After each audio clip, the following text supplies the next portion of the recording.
सारा परिवार किसके आधार पर है? माता के ऊपर है।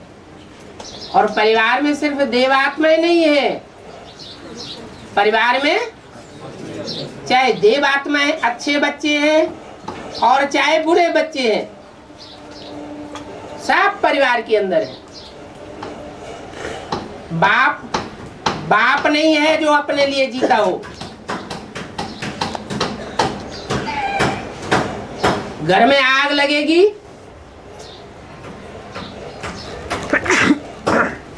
तो सच्चा बाप अपनी सेफ्टी पहले कर लेगा।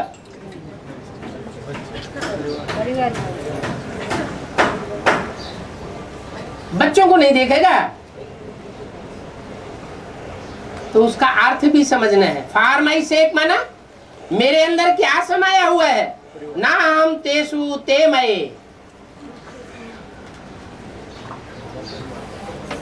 मैं उन पत्तों में, उन टहनियों में, उन तनों में, उन फलों में, फूलों में समाया हुआ नहीं हूं, लेकिन वो सब मेरे अंदर समाये हुए हैं। तो फार्माई सेक का क्या अर्थ हुआ? पूरे परिवार के लिए, एक आत्मा के कल्याण के लिए नहीं। जिनमें भक्ति के संस्कार होते हैं, जास्ती संस्कार होते हैं, जैसे खास करके माताएं जब भगवान को भगवान के रूप में पहचानती है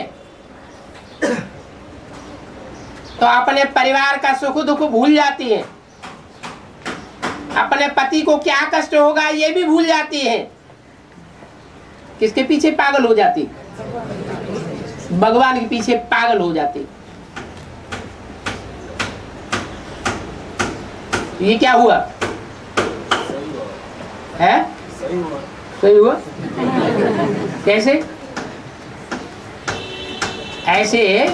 ऐसे होने से बाप प्रत्यक्ष हो जाएगा। ऐसा होने से बाप की प्रत्यक्षता हो जाएगी। परिवार जन समझ जाएंगे कि इनका बाप आया हुआ है जो विश्व कल्याणकारी है। सही हुआ।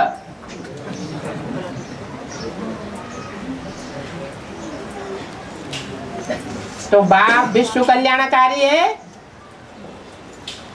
विश्व में 500-700 करोड़ सब समाये हुए हैं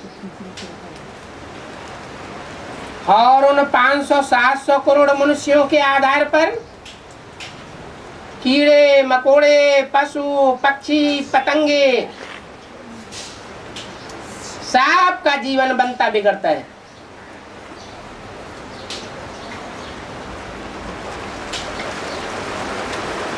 तो बच्चे सिर्फ मुझे याद करो,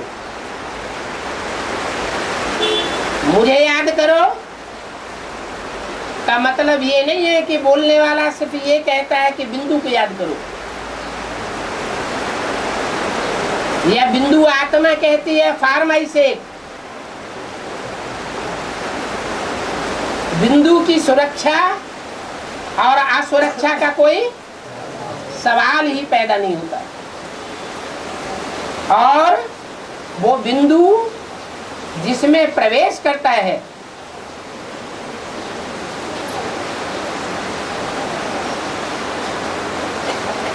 वो कमजोर बन जाता है या पावरफुल होता है? हैं? जिसमें प्रवेश करता है वो कमजोर बन जाता है या पावरफुल होता है? पावरफुल होता है।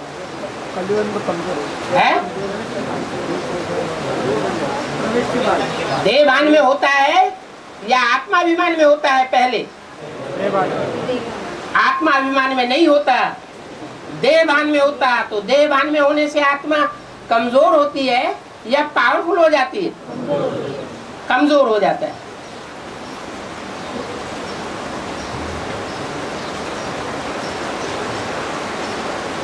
जैसे 63 जन्म ये बुद्धि में सबके बैठा रहा कि कृष्ण ही गीता का भगवान है। तो कृष्ण की आत्मा भी संसार में मौजूद होगी ना, उसके ऊपर इस बात का क्या असर पड़ेगा? सारी दुनिया कहती है कृष्ण गीता का भगवान, तो कृष्ण वाली आत्मा की बुद्धि में क्या असर पड़ेगा? है? उसको अहंकार आ जाएगा। कृष्ण ही गीता का भगवान है। इसलिए ब्रह्मा और कृष्ण की बुद्धि में अभी भी नहीं बैठा है पूरा कि गीता का भगवान साकार में कोई और हो सकता है।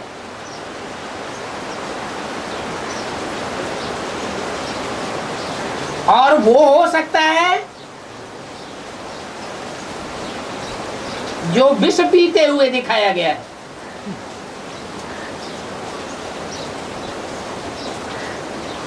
क्योंकि मुरली में तो बाबा ने विष पीने के लिए मना किया हुआ है, मना किया हुआ है या छुट्टी दे दी है?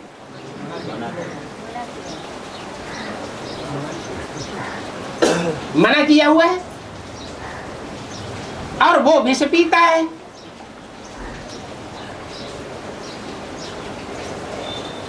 तो विष पीने वाला, जो खुद विष पीने वाला है, वो सारी दुनिया को निर्विष बना सकेगा?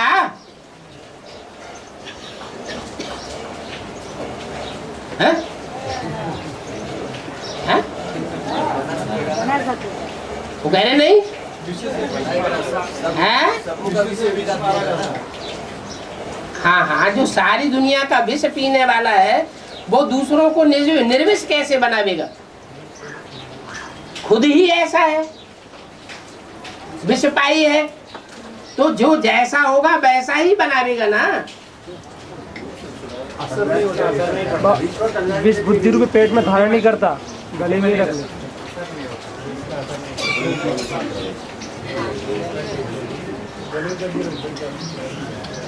इसलिए कहते हैं सद्गुरु,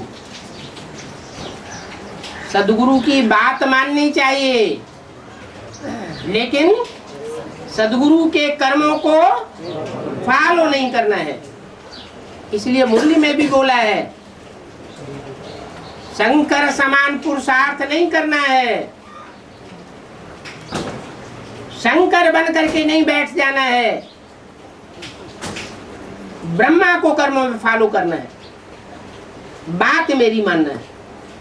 बाप समान बनना बोलते, हाँ बनो, बने तो क्या हुआ फिर? उसका अर्थ क्या होता है? उसका अर्थ क्या? बाप समान का ताकत भी तो होनी चाहिए।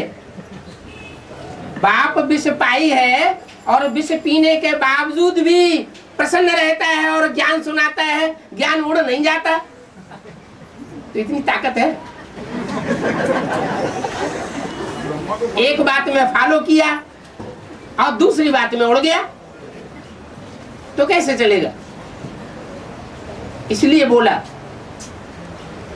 कि कर्मों में ब्रह्मा को फॉलो करना है और बात मेरी माननी है, उल्टा नहीं करना।